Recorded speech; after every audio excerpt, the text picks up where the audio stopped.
Welcome to Taylor's Take, Week 5 edition. This is Kyle Howard, one of the play-by-play voices of the Matsu Miners, sitting down with Miners manager Ben Taylor. How are you today, Coach? Good, man. I'm proud of you. You've lasted 5 weeks. Well, you've helped us along the way to get there, so we appreciate all your help. So where do we start? It's been a good week for you guys, both for the team and also individually. You go 5-1 over that stretch and also have a personal milestone, so I guess we'll start with that personal milestone. On Wednesday night, the Miners defeated the Anchorage Glacier Pilots 5-4. Some may think this was just an ordinary win, but for you, it was much more than that. It was win number 200 for your managerial career in that one. How special is it to be able to accomplish this feat and also do so as a Matsu Miner? Yeah, I'm really proud that it happened wearing the Miners uniform. I've been really blessed over the last 7 years to coach a lot of good players and work with some really fantastic assistant coaches and coaching two really good towns and franchises. And yeah, it was a really exciting night.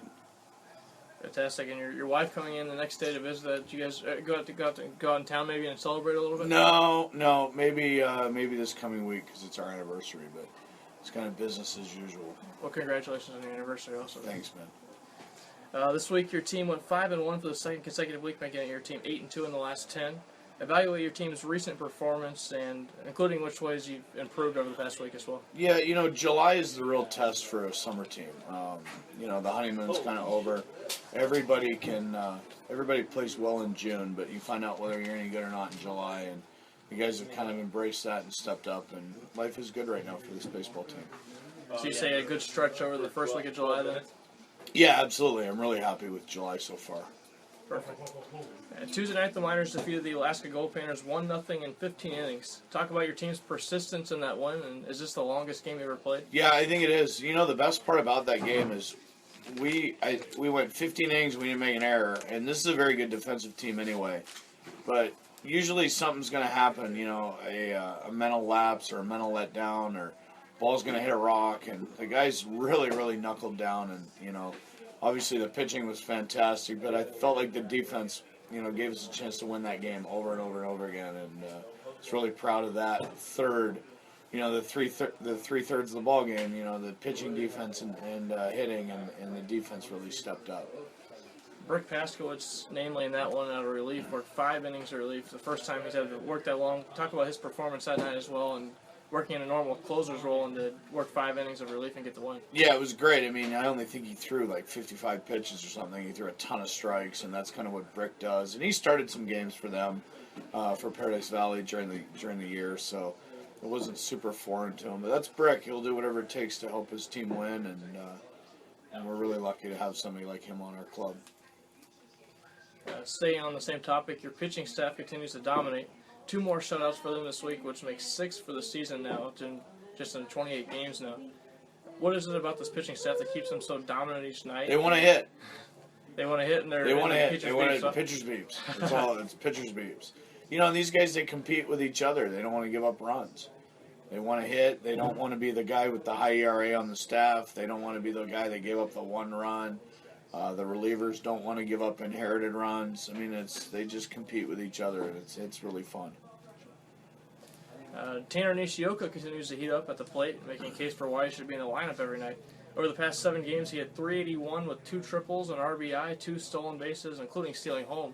On a pitch, the ball was thrown to second base, he was sent home on. Yeah. Also scoring 5 runs throughout the week as well. He also made a diving catch to start a 3-6 double play Saturday night. Also did it last night as well. And that one on Saturday night, which would really ignite a rally for the team. How big of a spark has he been in this lineup? He went from being riding the hot hand to being the first baseman. And with the All-Star game coming up, I would be surprised if he doesn't make the All-Star team. And it's a pretty good story. That's the guy that he rode the bench and he saw the other side of it for a good while. And he's probably never sat the bench in his life, and then took a huge advantage of his opportunities, and it's been pretty fun to watch. Now leads the team in batting average in this show. A good story there, as you mentioned. Tonight you take on the Anchorage Glacier Pilots in a doubleheader at Mulcahy Field. A sweep of both games would give you the season series over the Pilots, and a split would give you at least a share of the season series with the Pilots. How important are these 2 games for your team tonight? Yeah, they're as important as any other 2 games we're going to play. I mean, these guys roll out, and the pitchers throw strikes, and the infielders catch ground balls, and hopefully we drive guys in when we can, and it's baseball every night. Business as usual, like I said before. And off the field a little bit, the team had an event this past week. It was Tuesday morning through Friday morning was the annual Matsu Miners Summer Clinic, which saw your team and coaching staff instructing young players on how to get better at the game. Talk about this event and its importance to the people in the Matsu Valley. Yeah, it's a big deal. It's a way that the players can give back, and some of the kids are their host siblings, and it's fun to see them interact. And this is such a community team. I mean, this is the Valley's ball club, and it's fun to watch our guys be such a part of something so awesome. Because the team, the community's really gotten behind this team, and yeah, it's a really special thing. And the last question for you, 200 wins, which has since become 203 wins, is a lot of victories in your career. Do you have a specific win in your career that really stands out as being your favorite win or most memorable win? No,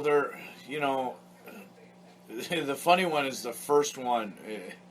I'll never forget. It was a come-from-behind win, and I pinch hit my best hitter. He was a Texas A&M kid, Matt Yangle. I pinch hit for him. He was 3 for 3 he was a right-hander. He was 3 for 3 with 3 doubles, and they brought in a sidearmer, and I pinch hit for him, and he looked at me like I was crazy, and I hadn't really even known at that point he was 3 for 3 with 3 doubles. I was so overwhelmed by everything that was going on that night. And I saw he's leading the Sally League, I think, in home runs and RBIs now. So it's that was a fun one. How did that one finish off? You said we won. Did you win? We won, but it was everything was going about 1,000 miles an hour. We look for win number 204 and 205 tonight with the Glacier Pilots. Good luck to you tonight as well. Thanks, man. Thank you so much for your time, Coach Taylor. Good luck to you the rest of the week as well. This will do it for Taylor's Take Week 5 edition. Join us next week for the Week 6 edition as Kevin Peel will sit down with the skipper. Thank you for tuning in. Thanks, guys.